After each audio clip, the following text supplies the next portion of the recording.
Record. Technical difficulties. All right, so sit pretty.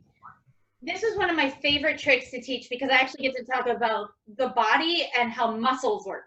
We tend to think of dogs as like, they can do all these tricks. They can wave, they can roll over, they can down, they can touch, they can spin. But part of my job also is to have you guys aware of how that their bodies are still bodies and their muscles and they're growing, and some of these tricks take a lot of work. And sit pretty is a great example of that. So I want you guys to think of their heart as a muscle, just like ours. And the muscle for a dog is built to pump blood this way. So when you take that dog and you set it this way, it's now pumping blood up. And that's a lot harder. So if you imagine like hanging upside down on the monkey bars when you were a kid, what did it do to you, right? It made your face feel all funny. You might have felt a little funny, but over time you could just hang upside down for minutes and it was probably fine. I wouldn't recommend doing that now. If you haven't practiced it in a while, can attest, it doesn't feel great. But having an awareness that heart is working harder as it's pumping against gravity is point one. Point two, is a lot bigger than, and Captain is, I think he's about size. He's about 50 pounds and he's very top heavy. So if you're to see him, he's kind of like a little bit more of a barrel in the front. He's got these skinny little hips. So his body is he's going to have a lot more weight up here to kind of deal with.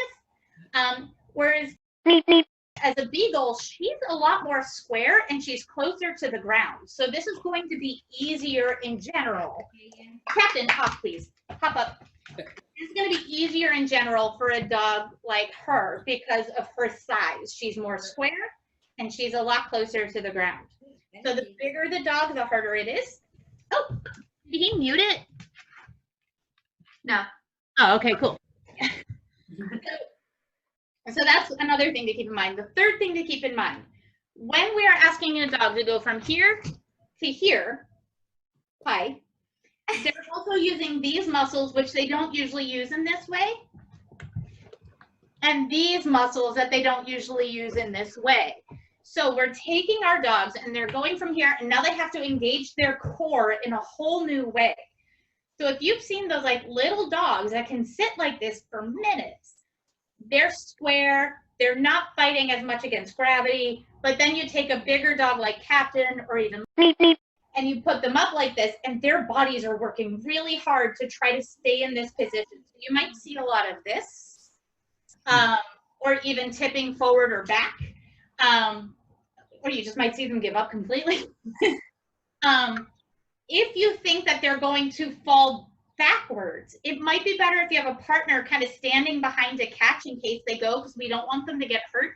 If their tails stick out and they fall back, you don't want them to sprain their tail or to hit their head if they fall into a cabinet or something. So the way that I like to teach it, Captain, touch. So I'm going to put him in front of me, my primary reinforcement zone, and I'm going to ask him to give me paw. If your dog knows paw already, this is super helpful. If not, just practice taking their foot and giving them a treat. And I'm going to just hold him here. I'm not going to grab his foot. I'm just going to hold it as a brace for him, a treat on his nose, and I'm just going to kind of hold him up for a second, 1 or 2 cookies, and let him down. I'm not going to have him stay there for very long. Pop. Treat on the nose and right there. The other thing that tends to go wrong with sit pretty, and I can usually get him to do it if I set him up for a harder trick because he's been doing this for a long time. Cap, this way. Sit. Pretty. So you see how he's standing up here? He's leaning into my leg to stand up and his butt's coming up. That's not what you want. You want to make sure that he has the impulse control. For whatever reason it is, there we go. So my leg is here if he needs it. The only way I can trick him into messing up is if I give him the harder variation. So if his butt pops up, no cookie. Pop. Take him here. Oh, good boy. And if he elects to not use my hands as support, that's okay. So I'm going to try without it. I'm going to keep my hand here just in case he needs it. Oh, you see how he started to pop up? Then the cookies stopped.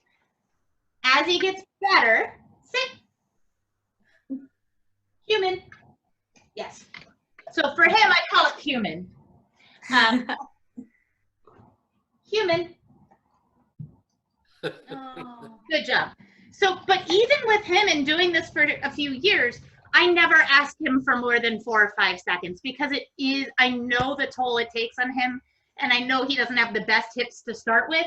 So I'm not going to force him to keep working really hard at it. But if you have a smaller dog or a more athletically sound dog, you can have them sit like that for a while.